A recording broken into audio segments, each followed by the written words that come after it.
Welcome to another edition of Pound the Rock, an NBA podcast by theScore and now presented by Subway. I'm Joseph Casciaro, joined in studio as always by Joe Wolfond. What up? All right, we've got a lot to get to today, and later in the show I'm actually going to be calling up former NBAers Quentin Richardson and Darius Miles to talk about their new podcast, The Players Tribune. But before we do anything, let's chirp our boy Wolfond, who wrote a great piece. You should actually check it out on the Score app. He put it up yesterday, titled, "Maybe the Celtics just aren't that good." And about a half day later, those not good Celtics went out and stomped the Warriors at Oracle. So, Joe, what are your thoughts? I mean, I have to stand by the piece, at least for now. I can't let one outcome change my feelings, but look, I wrote that piece in response to this sort of groundswell of takes about what was wrong with the Celtics. And everybody, I think, kind of had their own notion about, what, and I think probably a lot of factors have contributed to it. And I'm not saying that anybody's takes have been necessarily wrong. I just think there's been a lot of bending over backwards to try and parse what the issues with this team have been, while sort of ignoring what to me felt like the most obvious reason that they haven't lived up to expectations, which is that maybe we set those expectations a little bit too high in the first place. And I didn't mean to say that the Celtics were not good, just that I don't think they are as good as a lot of people expected them to be or made them out to be. And there's a lot that's gone into that. One of those things is that Jason Tatum really hasn't taken the step forward I think a lot of people expected. And the other is that Gordon Hayward has not been close to the player that people expected him to be. And, if we had known that Hayward would be this version of himself and that Tatum would basically be the same player that he was last year, would we have set the expectations for this team as high as we did? And if we hadn't, I don't know if there would have been this much noise around the team and this much effort that's gone into figuring out what's wrong with them and this much sort of media scrutiny that I think in a lot of ways has kind of driven the team to the sense of despair that it's been driven to. And I think the weight of those expectations has maybe played a part in the feeling of dysfunction around the team. And I just kind of got to a point where I'm not sure if it's like internal dysfunction or a lack of chemistry or Kyrie Irving putting his foot in his mouth time and again.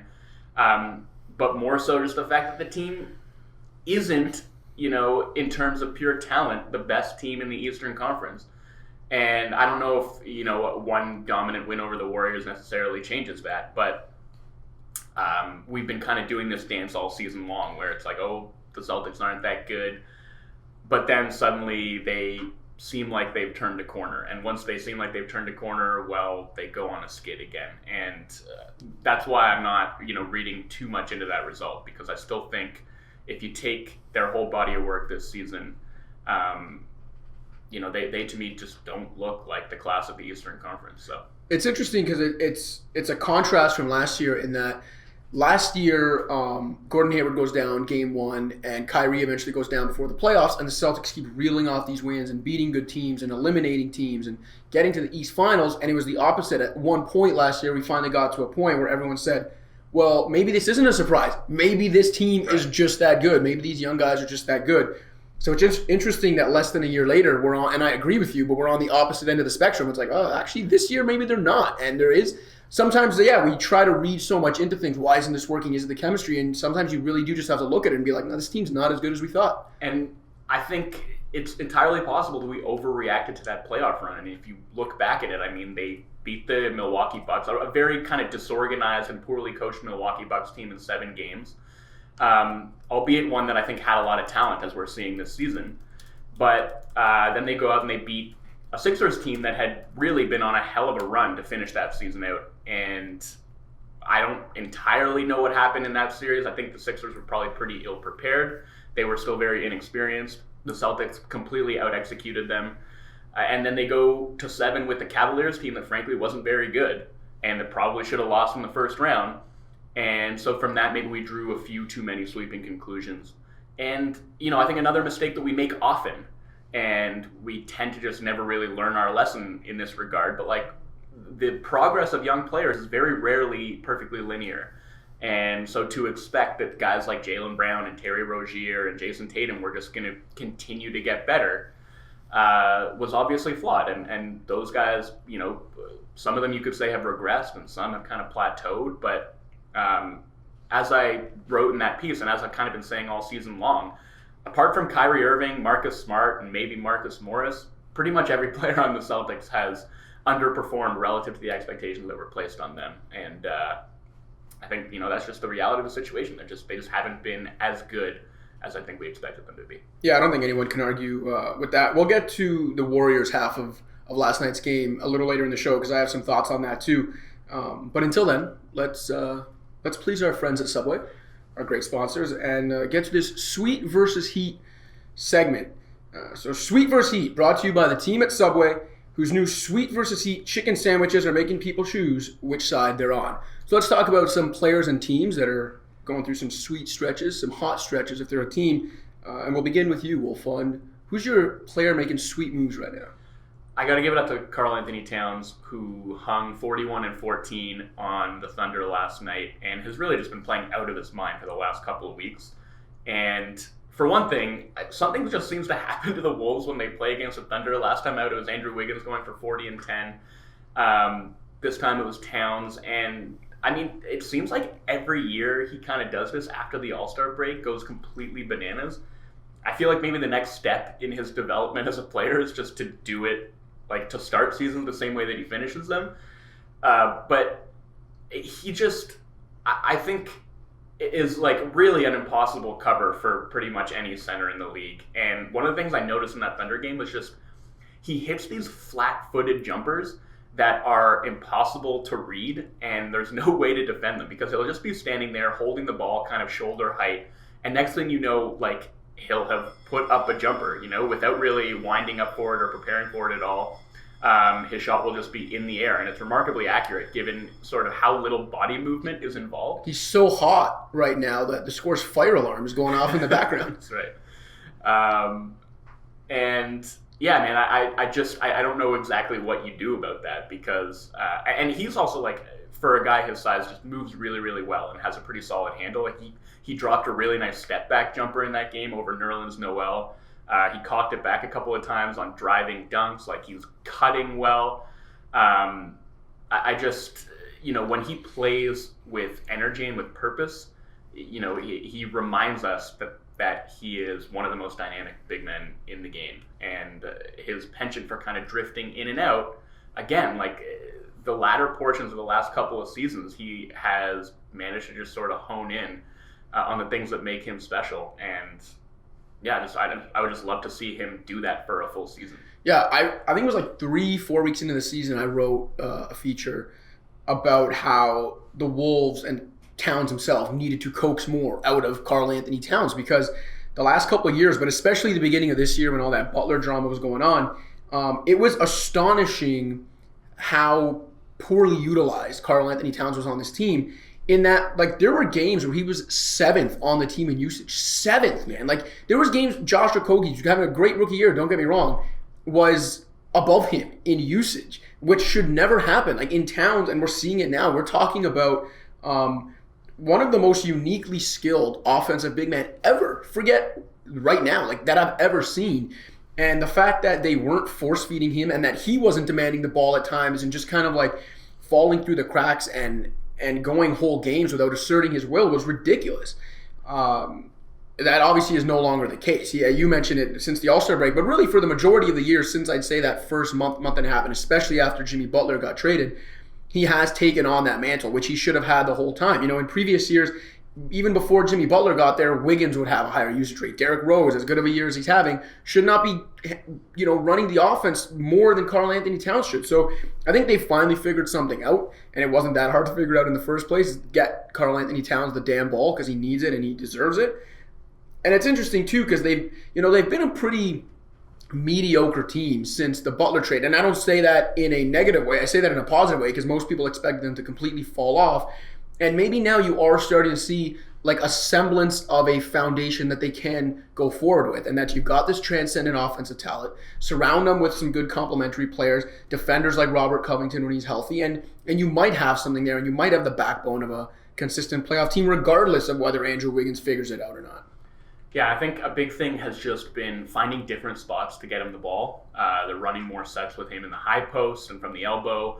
And part of that is just, there is a two-pronged issue with, the way that he's been utilized in the past couple of seasons. And one is that his teammates, sometimes just don't look for him enough.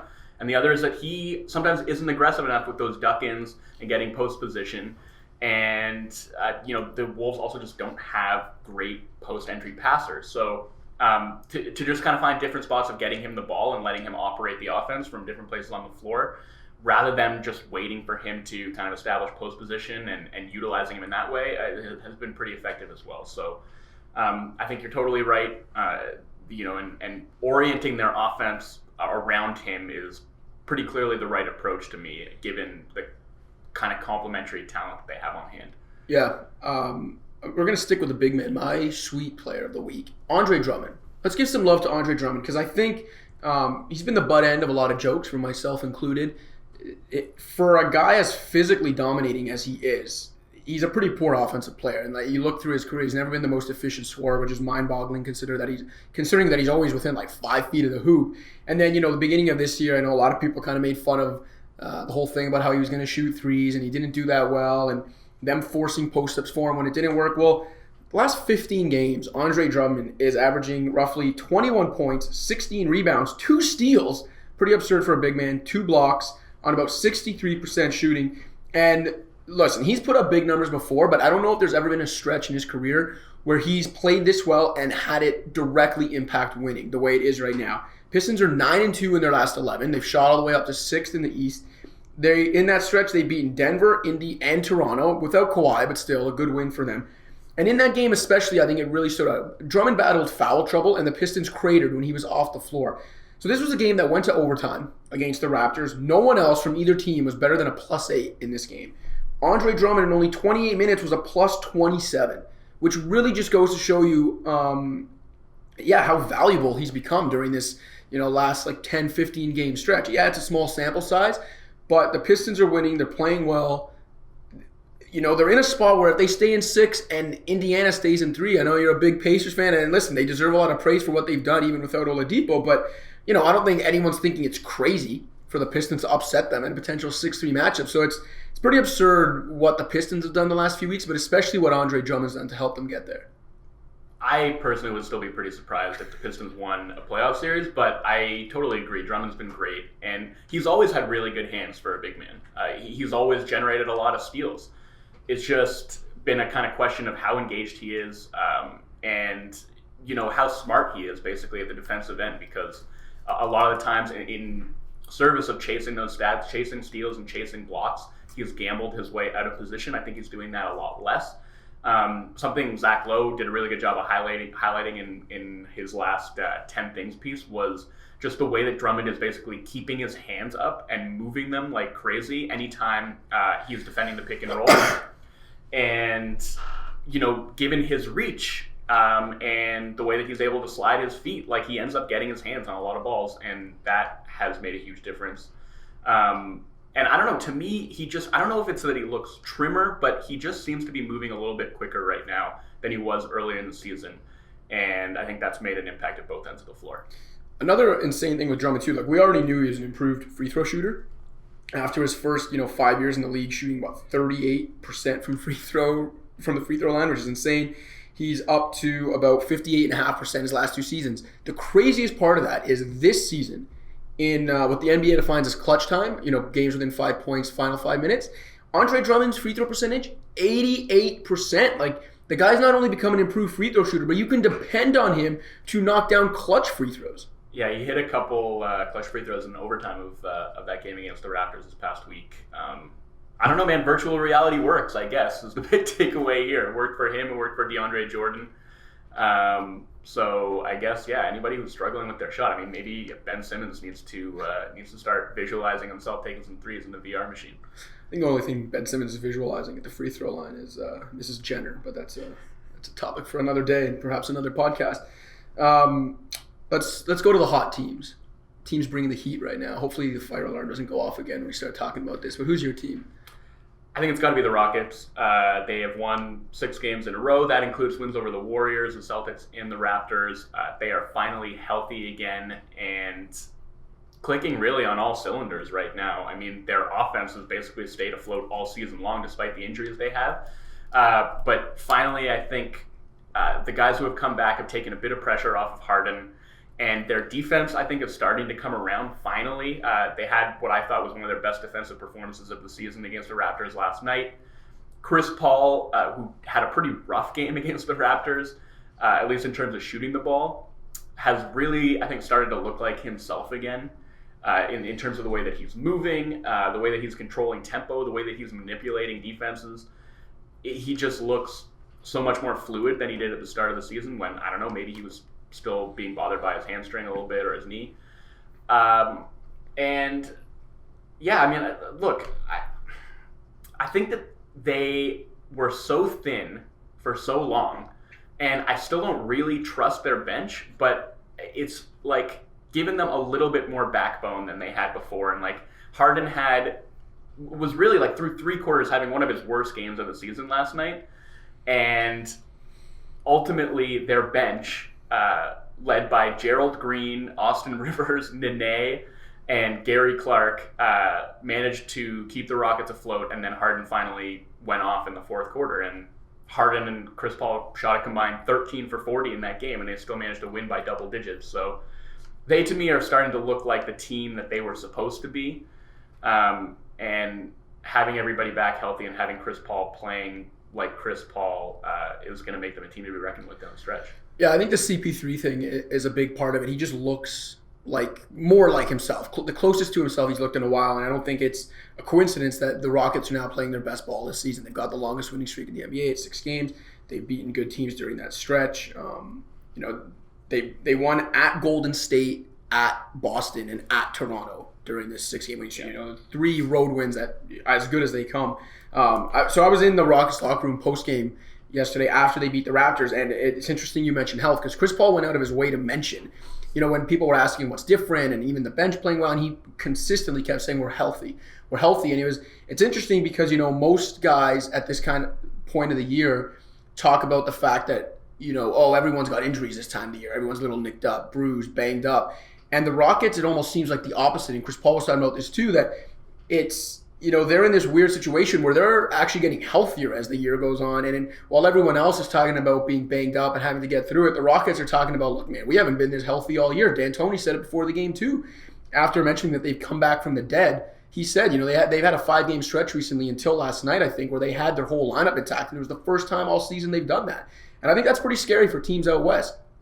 Say what you will about no one beating the Warriors, but this team came pretty damn close last year if it wasn't for Chris Paul's wonky hamstring. And again, they're the hottest team in the league right now. The Warriors haven't looked that great. They're putting themselves at least back in the conversation, and that's all you could have asked for considering where they were a few months ago. And I don't know, man, like you look at their schedule, they've now closed within 3.5 games of second place Denver, who hasn't been as good as they were early in the year. I don't think it's out of the realm of possibility that like that final week of the season, the Rockets are in play for a top 2 seed. For sure. I mean, most importantly, they just, I think, want to be in the 2-3 bracket, and they have played their way into a tie for 3rd place in the West, which is going to be really interesting, I think, down the stretch to see how that plays out, because obviously it's super important to stay out of the Warriors bracket if you want to make it to the conference finals. And if they manage to get into the 2-3, I would feel pretty confident about their chances of getting back to the Final Four. They're 28-11 since that ghastly 11-14 start.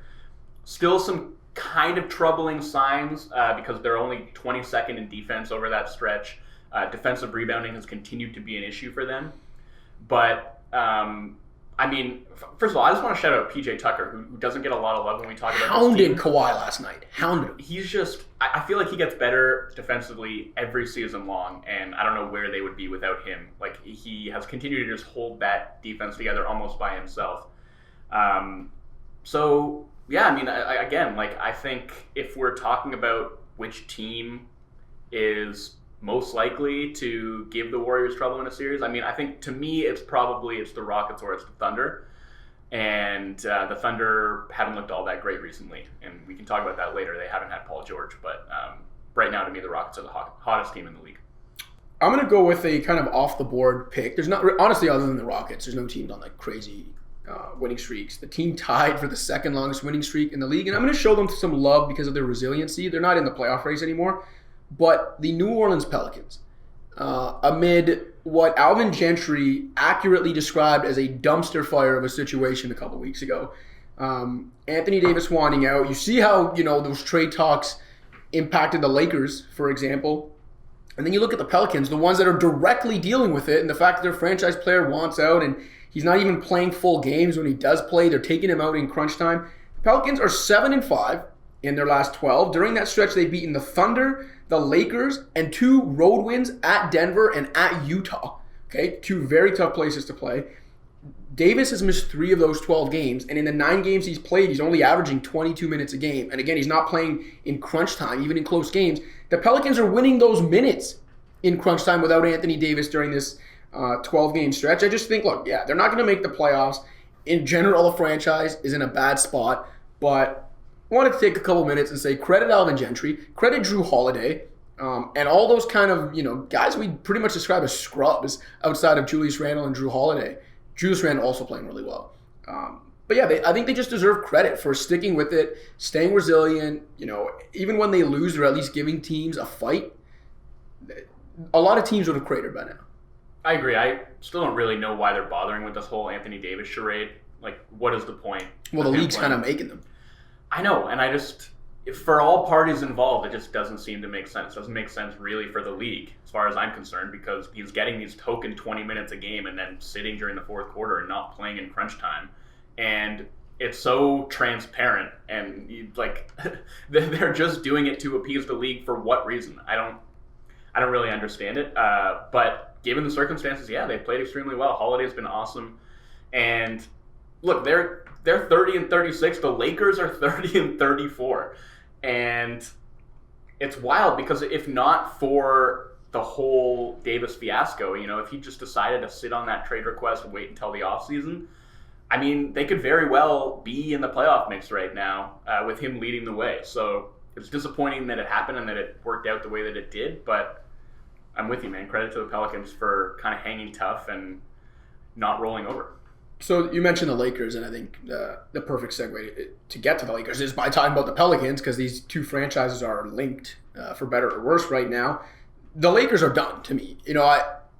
For years I've said you never dealt LeBron. I think most people have said that too, and you don't want to have egg on your face when LeBron, engineers another 3-1 type comeback like he did in 2016. But I think they're done. They're 5.5 games out. I think 5 or 6 back in the loss column with less than a quarter of the season to go and at least 2 teams to jump. It's just not happening. This team's clearly not good enough. LeBron James is going to pass Michael Jordan tonight, most likely, on the all-time scoring leaderboard. I think coming into the year, if someone would have told you LeBron's passing MJ in March, you'd probably think, all right, and the Lakers are probably in a playoff spot, and it's one of these final steps on LeBron putting together his own GOAT resume. Does it taint that for you? The circumstances around it. Not taint the milestone, because the milestone is the milestone, but it just doesn't seem to have the flair it should. LeBron passing MJ. I don't know if taint is the right word, but it definitely will make it feel hollow.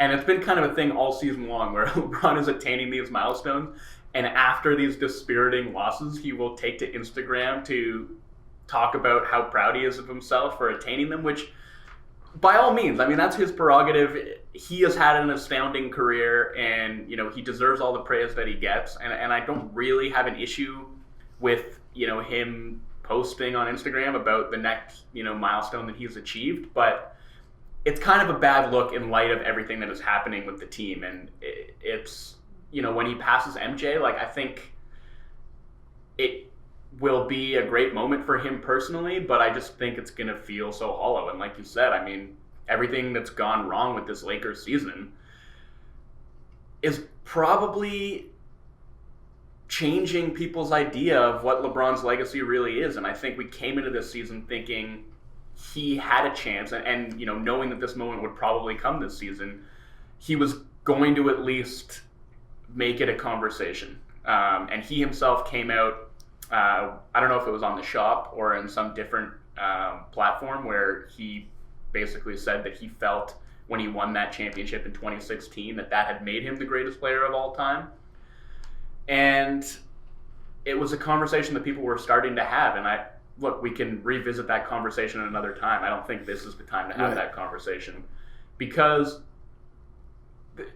obviously the blame for what's happened with this Lakers season does not squarely fall on his shoulders, but he has contributed, I think, to the dysfunction, both in terms of what he's done behind the scenes and the blessing he seemingly gave the front office to acquire the players it did, and the way that whatever part he may have played in trying to engineer an Anthony Davis trade that kind of torpedoed that team's locker room, and frankly the effort that he's given at the defensive end of the floor all season long. He definitely bears some blame for that, and I think, rightly or wrongly, now that he's in the Western Conference and is going to not only not make the finals for the first time in almost a decade, but not even make the playoffs, I'm sure there are people who are going to reevaluate the things that he accomplished in the East over the last 8 years, which, I mean, to me, they aren't any less impressive than they were.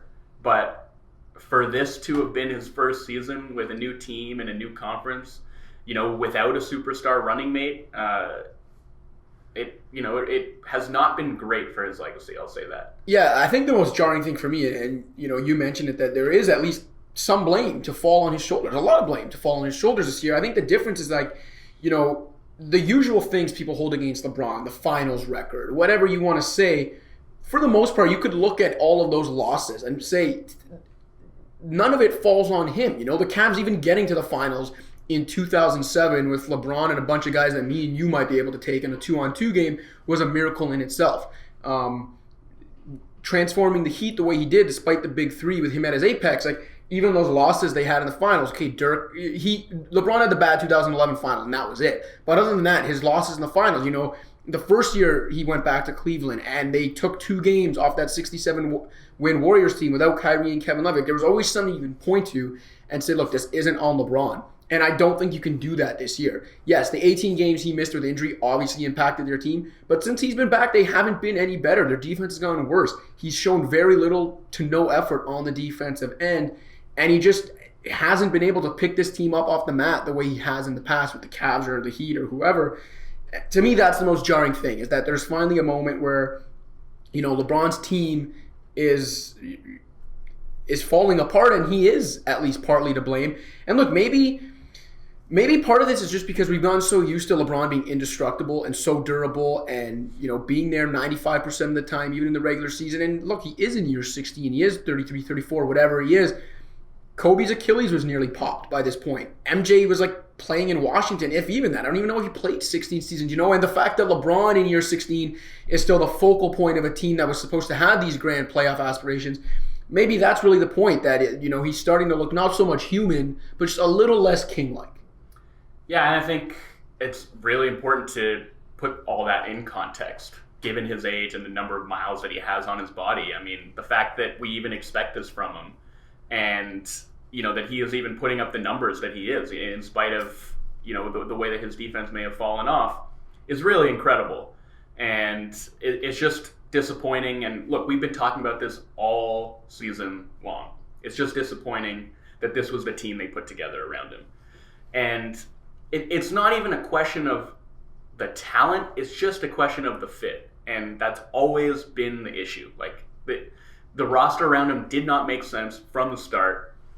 And it just, I think in a lot of ways this outcome was kind of predictable. I didn't expect the team to miss the playoffs, but I didn't really expect him to be a factor in the Western Conference. And given the fact that he missed almost a month with that injury, it's not super surprising to me, that they are where they are. I mean, the way that it's unfolded has been kind of surprising. And the Lakers over the last few years they have not done anything to build a culture there. And this is something Assad Alvi, who's a devoted listener to the program, pointed out on Twitter, and it reminded me of something I wrote last year when the young guys on the team were kind of struggling a bit as the front office had this public dalliance with these free agents to be.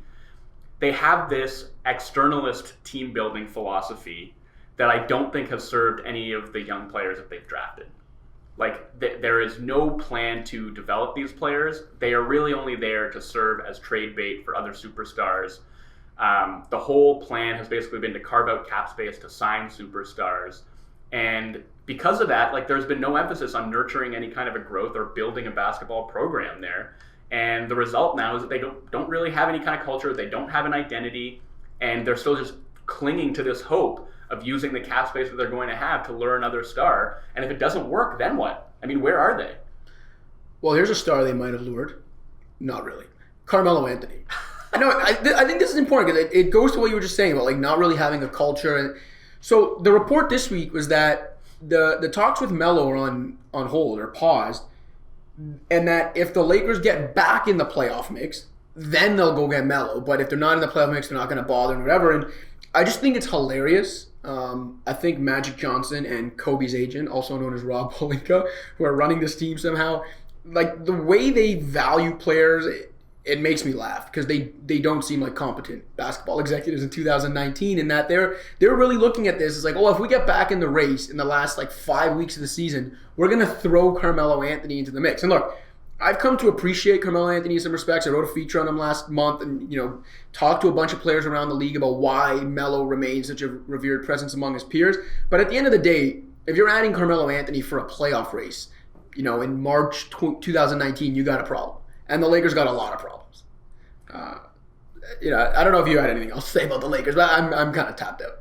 Yeah, I mean, I don't know. I'm kind of looking forward to just not having to talk about them so much. And maybe we're at that point now just because it seems like their playoff hopes are basically quashed.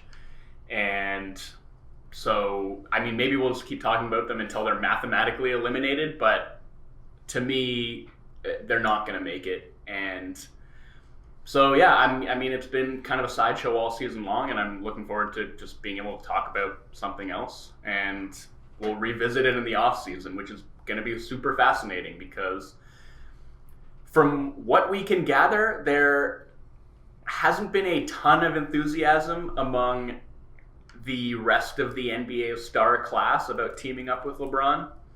And I don't know if this season will have changed anybody's mind about that. So we'll see. I mean, if they can't put together an Anthony Davis trade in the offseason, they're going to have to figure out what to do with that cap space because, I mean, they could roll it over and just hope to sign AD in 2020, but then that's another lost season of LeBron's late prime, and I don't even know what LeBron you're going to be getting in 2020-21. So there's an urgency there for them that, I mean, it's going to be interesting to see how it plays out in the summertime. But for now, yeah, I think they're more or less done for this season, and I don't know, it was a tire fire. Yeah, speaking of, maybe tire fire is not the right word. They're the defending champs 2 times. But the Warriors, at least last night, were a bit of a tire fire. And look, they're 3-5 in their last 8 games. It's like as pedestrian as they've looked during this 5-year run, especially during the KD era. And there's an interesting stat that I saw pop up on Twitter, and I went into it. It checks out. So Klay Thompson didn't play last night, and the Warriors looked terrible. The Warriors, when all of their big 4 play, non-Boogie edition, so like Steph, Klay, KD, Draymond, they're 34-9. When even just one of those guys sits out, they're 10-11. And I think that speaks to 2 things. A, Boogie is not as integral as those 4 guys, which I think we know that. But also the stunning lack of depth for this team. And I know that in the playoffs, top-end talent is what matters. And I know that they'll be the overwhelming favorites to win every series in 4 or 5 games, as they should be. But again, I just think it's very stunning how a team with arguably the most talented 5-man unit ever assembled also happens to be like only 6, 7, or 8 deep on most nights. It's like it's completely boom or bust with them. For sure. I mean, it's like Klay Thompson doesn't play last night, and it's Alfonso McKinney who's taking his place in the starting lineup. I mean, they don't have a ton of depth on the wing. It's been sort of a bugaboo for them, to the extent that they can have a bugaboo. Like when they've just been rolling through the league the last 3 seasons. They've got a boogie boo. well, we can talk about that too, because if you look at their sort of their numbers, when Boogie is on the floor compared to when he's off, he has made them worse. And I don't know if that's something they just need to figure out with reintegrating him and figuring out how to play around him. How much of that is just the fact that physically he's not really able to defend in space right now. And other teams have caught on to that, and they're attacking him pretty regularly. And, it's also a question of him taking touches away from other guys on that team who are maybe better equipped right now to create efficient offense. But to that stat about them being 10 and 11 when one of those four guys doesn't play, I feel like the majority of those games are probably Steph, right? Probably, yeah. So I would say that skews things a bit, because we know that he's the most important player on the team and that they aren't nearly the same when he doesn't play. So I don't think it's the same as saying, when that they're not a good team when, say, Clay or doesn't Draymond's play, out, right? Or even KD. I mean, I think the majority of those games are probably Steph being out, and that definitely makes them a completely different team. And we've seen that over the last couple of years. But, I don't know. The Boogie thing to me is interesting. Like, how are they going to handle that? They're apparently going to sign Andrew Bogut for the rest of the season. After Bogut, I think, was named MVP of the Australian Basketball League. So, I mean, maybe that is kind of in response to the fact that they haven't gotten the kind of defense that they've needed out of Boogie. Just have another big body there who can ably protect the rim. I mean, I don't know if Bogut's really more mobile than Boogie is at this point in time, but they obviously felt some need at the center position to have a little bit more depth. I don't know. I mean, I honestly think that Kevon Looney has had a pretty good season, and he definitely brings a little bit more mobility and makes him a little bit more flexible defensively than Boogie does. So, I don't know. What do you think they do about this? I don't know, and I think what's interesting is what happens if, come playoff time, and it's going to happen at least a few games, Boogie's sitting down the stretch of a close playoff game because, it doesn't make sense to have him out there depending on the matchup. It's one thing for everything to be all hunky-dory and all smiles and sunshine and rainbows when Boogie's just happy to be back. He's worked his way back from injury and he's just happy to be there, be around the guys and playing 20 minutes and whatever. But numbers-wise, DeMarcus Cousins is starting to round into form. And him getting 18 minutes, say, in a playoff game that the Warriors win, but he doesn't feel involved in, could lead to some tension. And that brings me to my next point. The thing with the weird thing with the Warriors, like, these are the two-time defending champs. They've won 3 titles in the last 4 years. They're favored to win another one this year. You'd think that, they go through a bad stretch in February, March, whatever it is, and it shouldn't really seem to affect them that much. Like, yeah, sure, they should care about playing well, but it really shouldn't seem to rattle them. And the Warriors this season especially just seem like every little thing sends them into crisis mode. And I think last night was a good example. If anyone saw Kevin Durant's post-game press conference, very rattled for a guy, that's won the last 2 finals MVPs on a team that's in line to win their 3rd straight title. A reporter asks him about how Steve Kerr apparently said after the game that the Warriors, they're not playing with enough anger, and that's why they got their butts kicked by Boston, and Durant kind of got his spine up and said, anger. I thought we were supposed to be playing with joy. Now it's anger. I don't agree with that. And then another reporter wanted to talk about Ron Adams, their assistant coach who runs their defense, and, started off his question by saying, Kevin, when you first came here, you joked that you came here for Ron Adams. And before the guy could even get into the question he wanted to ask about Ron Adams and defense, Durant, snaps back, we're still talking about me coming here? He's just so defensive. I guess that speaks more to Durant than the Warriors, but still, it's just been interesting to me that this team is acting like a team that, everything's dependent on this season and their legacy and whatever. It's like, you guys have got it. You're fine. Yeah, you're expected to win. But a bad stretch in February or March should not have you guys as rattled as it does. I don't know if KD is the right guy, though, to use as, a representative sample for what the vibe of that team is the right now. The guys whose life is basically just Drake lyrics and, after a breakup, yeah, probably not the right guy to...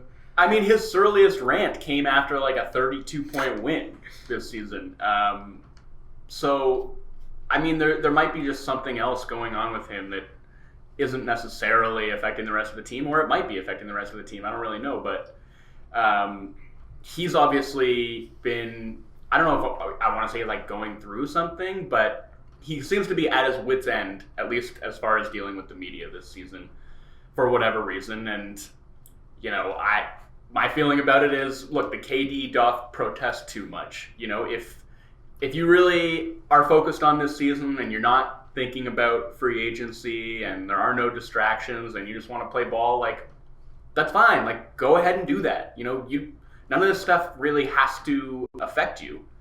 But the way that he's gone about dealing with the attention and the questions about free agency has really stoked the fire of all these rumors. And, the more forcefully he pushes back against them, I think the more interested people are going to be in those stories. And I don't think he's really done himself any favors with the way that he's handled it.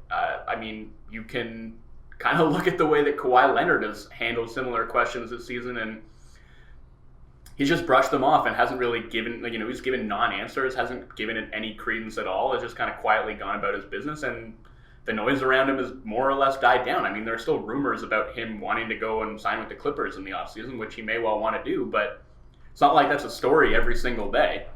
Nobody's covering the hell out of the impending Kawhi Leonard free agency, and maybe it's just because the Raptors aren't as interesting a team as the Warriors are, not as interesting a collection of personalities. But I just feel like if Durant just wants to put his head down and play basketball, like, he should know at this point in time, he's been in the league for 10 years, he should know what he can say to the media and how he can carry himself in a way that makes that noise die down. And he hasn't done that. So no, he has most certainly not. Yeah. He has remained in his own feelings. If only there was a fellow superstar in the league who's constantly in his own feelings, that is also a free agent this year and could potentially team up with KD in a major media market to break down every week. It'd be too good of a story to pass on, but alas. All right. You got anything else you want to get off your chest this week? No. Looking to the last 17, 18 games of the season, I'm just fascinated by how things are going to shake out in the West. There's actually been some separation in the playoff race at the bottom. The Clippers really haven't gone away, and they're increasingly looking like they're going to make the playoffs. The Spurs have kind of figured things out after that disastrous rodeo trip. And the Kings certainly have their work cut out for them if they're going to get in. But also at the top, first of all, the Nuggets, given the Warriors' struggles of late, kind of had a chance to make their move and get to the 1 seed, but the Nuggets haven't been particularly good lately either. So you've got the race for the 1, and then that race for the 2-3 seeds, which is now, the Blazers, Thunder, and Rockets are all tied. And the way that the seeding shakes out is going to have so much to say about which of those teams is playing deep into the playoffs, because matchups are everything, and certainly avoiding the Warriors for as long as possible is going to be a recipe for getting to where you want to go, which, realistically, for all those teams, it is the conference finals. Yeah. I still think, in spite of all the stuff we're talking about with the Warriors, they are the overwhelming favorite to come out of the West. So with everyone basically playing for second place, let's not act like that doesn't mean anything, especially for a team like the Blazers, who getting to the conference finals will be a huge accomplishment for them. But if they wind up in the 4 seed, I don't see that happening. Yeah, no, agreed. I think, we talked about it. I think any team in the West playoff race right now, other than maybe the Clippers, and the Spurs I don't think could get there, but I think they can convince themselves they can get there. Mm-hmm. Any of those teams other than the Clippers, to me, should be able to convince themselves that if they can avoid the Warriors, they can get to the West Finals. Yeah, even the Jazz. Yeah, and again, you mentioned the Blazers. Like, how great for the Jazz, like for that franchise, for that market, getting to the West Finals would be great. For sure. All right, I think that does it for this portion of Pound the Rock. We're going to take a break, and when we come back, I'll be talking to Darius Miles and Quentin Richardson, a couple of knuckleheads.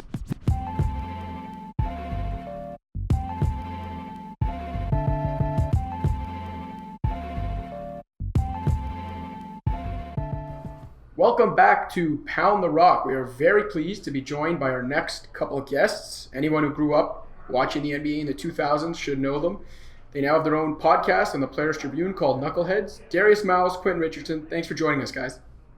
No, man, thank you for having us. So the reason we have you on is, it's a unique opportunity for us. So usually when we're talking to players, we're talking, just about basketball and asking them basketball questions. It's pretty rare that we have former players on to talk about another podcast, but you guys have your own podcast with the Players Tribune called Knuckleheads. So I guess first and foremost, just tell our listeners what Knuckleheads is, the podcast, and how it came to be and what they can expect from listening to you guys. You want to go first, or you want me to go? No, you can go. I would say just our podcast and the Knuckleheads, man, me and D came together because, we felt like we were two former players who were like, OGs in the game. And we have great relationships with a lot of the current players and many of the players before us, and as well as our peers that we played with while we were in the league. So we knew that we would, we felt that we would be able to deliver some pretty cool stories and some insights that probably other regular media types wouldn't be able to, just because a lot of the guests and a lot of the guys that we have on, we really have relationships with and have different scenarios that we've been in with them that we could bring to light that are some pretty funny and cool different stories that you really don't hear, that we felt that listeners will really be intrigued to hear and get a lot of laughs out of and have a good time just enjoying the pod, listening to us and learning things about some of their favorite players that they wouldn't always know because, they're not always asked the same type of questions that we ask them. And for anyone that doesn't know, I mean, like I said, most fans in the 2000s should know, but why is it called Knuckleheads? From a celebration that we had when we started playing, celebration that we used to ball our fists and tap our foreheads, and just felt like the name, and it kind of represented that. A lot of people remember us from that. Like, people still see me to this day, and they might just say my name, and after they say my name, they throw the gesture, tap their head, with their fist. So that's mostly, I feel like, a known thing for us. I felt it fit perfect for our show and, what we're trying to represent. I remember coming up, like, back in elementary school, the head tap was a big celebration in the schoolyard. I remember I had a friend, Will, in, like, grade 7 or 8. This guy would do the Knuckleheads head tap. Like, he'd do it after, like, passing a test. He'd do it after getting good news. It was pretty funny. But, yeah, I think that celebration was pretty iconic for that era. See, now you making us feel old because you saying when you were back in middle school or whatever, and like that's not cool right there now. Well, as long as Q older than me, I'm good. Yeah, you guys are a year apart, right? Q's a year older. Yeah. So I know you guys have obviously been asked this 1,000 times, but again, for people that don't know, so how did the Knuckleheads celebration come to be?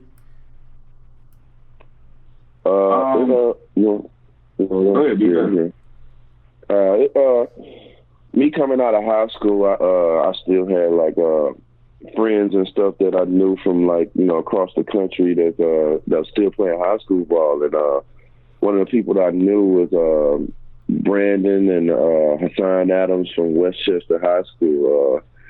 So we used to go to their games when we got to LA. They was like the number one team in California at the time. They had Trevor Reeves on their team. They had a nice team, a nice solid team. So we used to go to their games all the time, and they wanted us to they was doing it, and they wanted us to show love because we was on the NBA team, and we'd be on TV, so they wanted us to show them love. So once we kind of was, showed them love within the game, it seemed like fans demanded us to do it. Like was disappointed if we didn't do it during the game or some point of the game, and it just took a life of its own, for real. Yeah, I'm trying to think if there's anyone in the NBA right now that has any kind of trademark celebration. I guess Melo, though he's not playing, had the 3 fingers to the head after a 3. Or I know Russ and a few other guys, when they get a smaller guard in the post or something and he can't guard them, they kind of make the gesture with their hand, like, this guy's too small, he can't guard me. Oh, yeah, rocked the baby to sleep. He rocked the baby to sleep. I like that. Yeah, that's right. That's right. Yeah, it's good stuff. James Harden got a real nice one, like his celebration. Yeah, the stirring the pot, cooking. Yeah. Yeah. Did either one of you guys, while you were playing, ever think that you would eventually get into media? Was it something you thought you wanted to do, or did it kind of just come naturally in your retirement?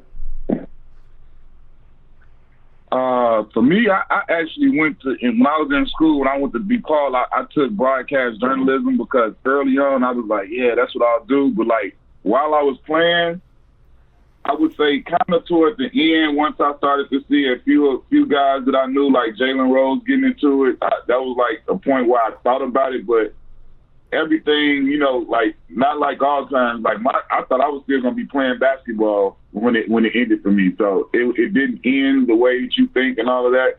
So while I was waiting to be, you know, get a call to try and get picked up by another team to still play, Dan Van Gundy got the job with the Pistons and everything, and he reached out to me, asking me if I wanted to work in the, you know, in the front office on the other side of it. So that was kind of like effectively the end of my career, you know, without even knowing it. So I went that route before it came back into the whole, you know, the analysts or broadcast or the media side. But it was something that I kind of, especially at a young age, when I went to college, that was like my thing. I was like, yeah, I'll go do this, and then when I get through playing ball, I'll be like an analyst or a broadcast guy. But like while I was playing, it kind of, you know, was just in the backside of my mind and stuff like that. I know it's not necessarily like traditional media. It's not like you guys are reporting on games and stuff like that, but still, it is a form of media. Have you, you know, since doing this, I know it's only been a few weeks so far, but you know, have you guys maybe either gained an appreciation from for the media's role in the NBA, or maybe on the other end, have you looked at it like, oh, this is actually pretty easy? Well, I was going to explain the first. Well, for me, it wasn't even a thought about. I didn't really care for the cameras and the microphones. Me and Q did the article, and he kind of like convinced me that it was going to be it wasn't going to be like what the typical interviewer or so forth on. It's kind of like we sitting on the couch and just talking about the love of the game, or you know what I'm saying? Just being basketball players, being kind of goofy in the room, and it's just cameras and now being on it and being there, it's still fun. I just don't be wanting to ask the same questions you hear on every sports show every day. What's kind of going on? You know what I'm saying? Like on every sports show about trades and, you know what I'm saying, just different situations. I more want to bring a positive and a good vibe to our show and just talk about the good things, the positive things, the growth of the players, the journeys the players that went through, and kind of give a home to the players. I think it one of enough talk shows kind of talking about just players, and we just not talking about just basketball players. We talking about all athletes in general, all entertainers in general. For our show, we want to bring like everybody on and just talk about their journey, because a lot of people don't know what it took or what they went through, or a funny story about how they got there to get to where they is, to be who they is. So I think it don't really feel like media when we kind of being a fan and just talking about stuff we love, like we sitting in front of a TV on the couch, you know? Right. Yeah, you mentioned, you know, even just some funny stories the players will tell. I was talking to Quentin off air before we started about, I was listening to the J.R. Smith episode you guys just did on my way into work today, and even just a funny story he mentioned about how even though he's the Henny god, he's only actually had 3 glasses of Hennessy in his whole life. Yeah, I mean, that's one of the things. Those are the type of things that, you know, that we kind of love to bring to light and stuff like that. Like, the guy has a nickname that he literally has not earned, and it's like, you know, he's not a big Hennessy drinker. So like, that was something that I know a lot of people didn't know, because the whole world, you know, social media wise, they had started calling him like, you know, the Henny god.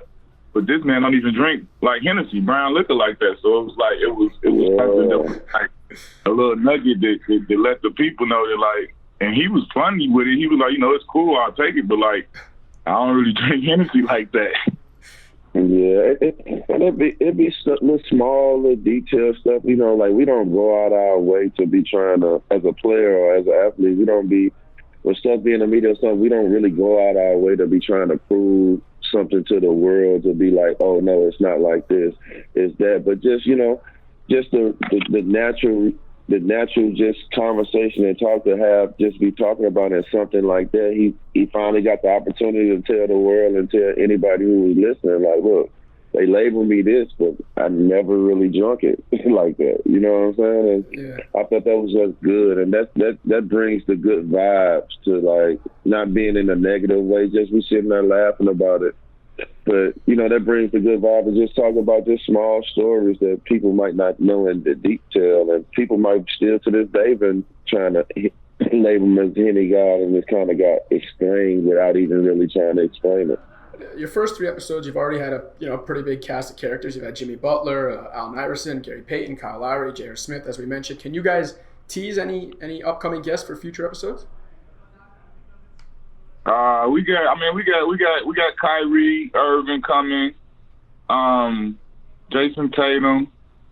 I don't want to tell everybody everything. We got some pretty big guys though. You know, we got great relationships with some of the best guys in the league. So I mean, we definitely trying to, you know, bring some heat with the guests and everything, with people we know that people want to hear from. So I don't want to give all of them away, but you know, we got a couple big ones still in the chamber that's going, you know, be pretty big toward the end. We saving them.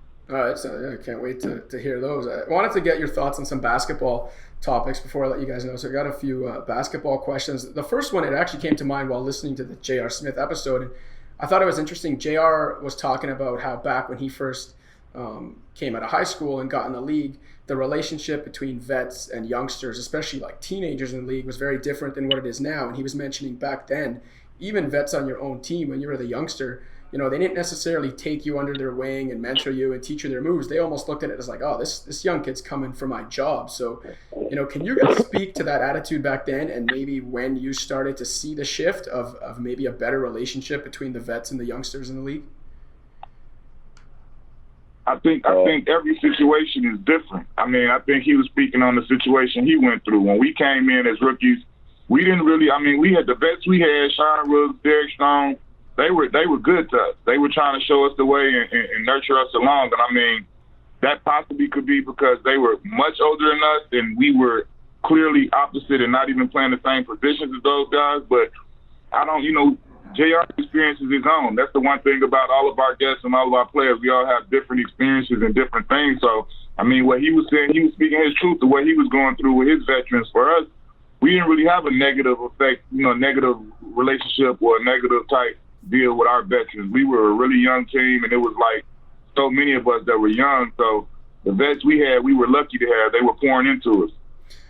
You know, you talk about like unique experiences for each guest and each player. And Darius, so, you know, you came out of high school, which, you know, doesn't happen anymore, but there's talk that in a relatively soon the NBA soon come. You're right, exactly, that it's coming back. So is there any sort of insight that you can provide, you know, for our listeners as a guy who did come out of high school, maybe whether it's the challenges of doing that, advice you would give to, you know, future guys coming out of high school, and maybe how, you know, how their ride can go as smoothly as possible?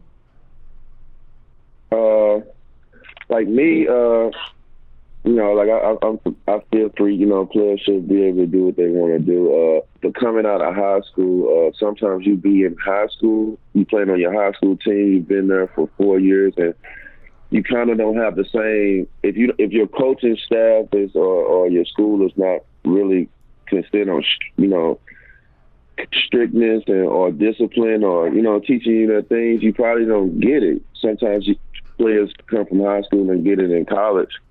But coming to a league, hopefully they get that. You know what I'm saying? I feel like I didn't get it. Like, we was policing our own when I got to the Clippers, and, you know, I wish I would have kind of had that structure, you know what I'm saying, of a, you know, how college was, or like Miami Heat organization, you know, a structure type environment, because I really never had that. But outside of that, I felt like, you know, once you're on the level and you good enough, they're going to weed it out who's good enough and who's not.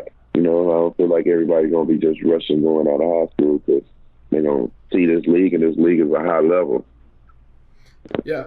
Another thing I wanted to ask you guys about is I was reading a GQ Q&A you guys had actually done talking about the podcast, and one thing you guys mentioned is, you know, obviously you were both drafted by the Clippers in the same year, and you went there, and, you know, you had a great line in there where you said that Kobe and Shaq were winning championships, you know, in the same city, but you guys were being treated like you were too. Can you guys maybe just talk about what you meant by that, and what the vibe was around the Clippers back then, even though, you know, there were some lean years?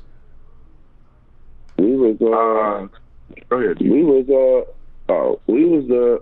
kind of the, what we meant is like, yeah, they was winning the championship, but the average age on that team was probably 27, 28 years old or close to 30. They was older. A lot of them had kids, and when they used to see us, we was kind of like NBA players, but we was playing with their kids because we were so young. But a lot of them was like married and, been in the league, and that was kind of like the average of them. We were so young that most of the people in Los Angeles used to see us more than they actually seen the Kobe's, the Shaqs, the Rick Fox, the Robert Ory's, like these big time players. They used to see us actually way more than they used to see them because we used to be out to the high school games, to the college parties, to the college, like with the younger crowd. And only people from the Lakers that really used to be out kind of, that used to be seen a little bit was like Tyronn Lue and Devin George. Like our team used to see half our team in the mall or half our team at a party together, like like we an AAU team or something. So I think that's kind of like the dynamic of like, yeah, they was winning the championships, but it was like we was doing the promo. Yeah. Yeah, you guys obviously have. Yeah, they were the real champs. We was the little small people's champs over here. Well, on that note, kind of the Clippers being the people's champs, it's actually Pat Beverly was talking about that the other day. How the Clippers are, for a different kind of fan, the more blue-collar fan. You guys have the unique perspective of having played in LA for the Clippers. Between your experiences and even maybe just in talking to players now, like, do you guys get the sense that, is it seen by players as, okay, LA is just LA, or is there still that kind of stigma where the Clippers are like second-class, citizens in their own city? I don't want to say that I don't get to feel like, I don't want to say second-class citizens, but I mean, the way I feel, especially being a part of it, I can say this on both coasts. You look at it, you have, the New York Knicks and the Brooklyn Nets, and you have the LA Clippers and the LA Lakers. I think in LA, it's always going to be a Lakers town unless the Clippers come winning some championships. It's not saying that the Clippers are always, they got Clipper Nation, they got their fans, and they got their respect, but it's always going to be a Lakers town until the Clippers win championships. And so, same thing with New York. It's like New York is like Brooklyn. Brooklyn is cool, but it's like until Brooklyn really take over and win some championships, it's going to be a Knicks city. So it's like, and there's no disrespect to anybody because the Brooklyn is having a great year right now, as far as compared to the Knicks, and it's still going to be a Knicks city. They like, okay, cool. We just waiting to get a draft, waiting to get our 2 free agents. So it's still a Knicks city, and I think that's how LA is. It's like the Clippers have Clipper Nation is unbelievable. They have an overwhelming amount of support now. The owners come in and change things up, and now it looks like a real Clippers home game when you're there and all of those different things, as opposed to when we were there, it still looked like a Lakers game. Yeah. yeah, But, like those things have changed. But, like I say, I think us as players, that's the way we feel. I don't know how the fans feel. I feel like until the other team wins championships, it's hard to say that they've overtaken anything. Yeah. I feel like the support is way up. I feel from the time that we played to now, I feel like, man, it jumped like 20 times more, you know what I'm saying? So much more. And just to see the support and the fan base, you know what I'm saying, that they actually got. Like, we went to the game and just to see how the stadium was when it's a Clipper game and how the culture is just coming back. It really feel like two different teams, We didn't feel like that. The crowd, they got the players that just come, they got the people that just come to Clipper games and support the Clippers. And back then when we played, it was like, man, of course everybody loved the Lakers, but they loved how young and talented and how hard we played, so they gave us a lot of love too. And them diehard, we gained new fans, and we had some of them diehard Clipper fans from the 80s, 90s that was ashamed to wear their Clipper gear to start back wearing their Clipper gear. Yeah. The last thing I wanted to mention just before I let you guys go, this one's for Q. I know we kind of started this interview with you guys joking around that I was making you feel old, talking about those elementary school memories. So Q, you actually, 14 years ago, you led the NBA in total three-pointers with 226. Nowadays, there's like 7 or 8 guys every year that are getting that. Steph's putting up 300 a year. Shooters like yourself and, former players that were shooters, do you guys ever think about, like, man, if I played in the game today? Man, we literally talk about that all the time. Literally, like me and peers of mine, guys that played the same time, we talk about, the difference in the game, how I could possibly play a stretch 4 in this NBA and all of those different things. So, I mean, it's definitely, like I said, we NBA hoop guy lifers. So this is all we talk about in different ways of how we could.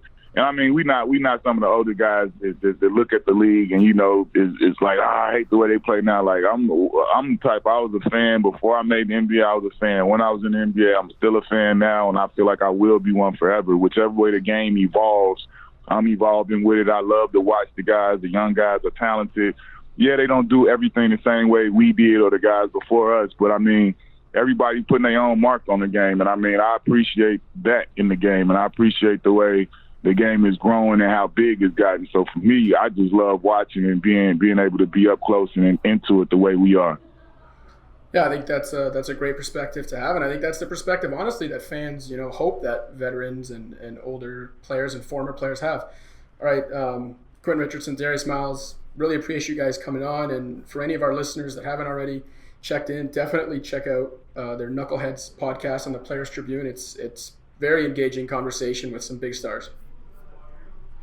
Thanks, guys. Yes, sir. Appreciate you for having us, guys, man.